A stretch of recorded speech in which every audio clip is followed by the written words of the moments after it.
So a lot of people in need of some help, and joining us on the phone right now is Sam Kille, my friend from the Nassau County Red Cross. Good morning.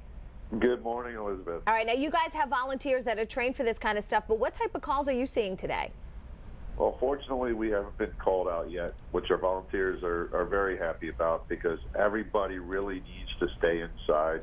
There's still a few hours left of this storm. And as you were just discussing, a lot of the roadways are blocked and people need to really stay home right now.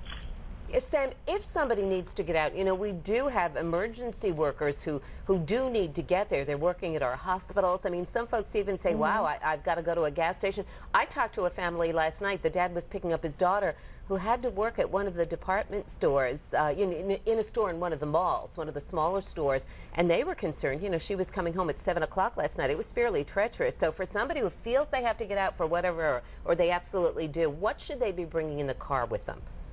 Well, if they do need to get on the roads, they should be prepared to get stranded and be prepared for long delays. They should have jumper cables. They should have some water and snacks, a blanket, a cell phone. Think about what would happen if you get stuck, and it could very likely happen. Last night, hundreds of cars got stranded for a long period of time on the Southern State Parkway because of an accident, and the road got blocked off. A major road like that, if that can happen, it could happen anywhere on the island. Now, you guys train for disaster relief. What kind of training comes into play on a day like today? What are you expecting to see? Well, we're expecting to see a lot of people get stranded out there. We're hoping that people are smart when they dig out today. You got to remember, even though it's cold outside, it's very easy to get dehydrated when you're shoveling snow. So be careful. Take a lot of breaks. You don't have to do it all at once. Do a little bit at a time. Go inside, get a nice warm drink, get yourself hydrated and warmed up. So you don't want to get hypothermia. You don't want to get frostbite, and you don't want to end up having a heart attack. This could be dangerous. You really need to exercise caution out there. Boy, that's so true. We've got to be careful. Especially, when we say older, if you're past 40. Have a neighborhood kid or take small bites of the shoveling on a day like this. I was surprised this morning. One of the problems with this snow is that it tends to be on the lighter side, and so it's blowing, Sam, as much as it is. You may get out there and be fooled and think, well, you know what, this is light, so I can tackle the shoveling, as easy as possible. But you got to be careful because that's still very, very rigorous. Yeah, and with the way the snow is blowing, I've had to a couple times through the night go out, shovel out to make sure that I'm ready to get on the road if needed. And just an hour later, it looks like I didn't even touch it. So people really just need to be cautious out there. The other thing, you really have to be careful of is the way that you heat your house. A lot of people use those space heaters, or they light candles because they're inside. And unfortunately, at this time of the year, you have so many different combustibles, but you also are using those different types of heating devices, and they really can cause a house fire. So you have to be so careful.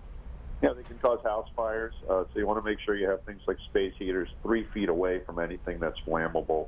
You also want to worry about carbon monoxide poisoning. Right. If you're using something like a kerosene heater, or God forbid somebody decides to run a generator in your house, you're creating noxious fumes. And things like your chimney, you want to make sure it's clear that there isn't debris on it. With your cars, you want to make sure there isn't snow blocking your tailpipe, because that could lead to a backup of fumes and carbon monoxide poisoning. So you really need to think about things like that. And I know, Sam, also, sometimes we leave that snow on top of the car thinking, well, it'll blow off, and sometimes it blows off into the windshield of the person behind, and that can cause some serious issues. Exactly. Days like this, you just need to think a little more. Exactly. It's like you know what to do. Just do the right thing. You know what to do, but sadly, we tell people what to do. But, I'm watching the news all last night, and I'm sure we'll see it again here soon. There are people on the roadways that shouldn't be on the roadways. People are sitting out. They're getting stuck. They're not thinking. So for those who are watching right now, they're at home, which is where they should be. Just think a little more today. Stay comfy, pull out the board games, enjoy yourself. Exactly. Be glad you don't work at News 12. Actually, watch News 12. Yeah, just keep us on. That's the best thing to do. There you go. All day. Little hot chocolate and News 12. Sam Kille, Nassau Red Cross. Hey, thanks so much. Some real good advice. And don't think you're going to sleep too long. We'll talk to you a little bit later on, okay? All right. You have a good one. Thanks, you too. Sam. Take You care, too. Sam.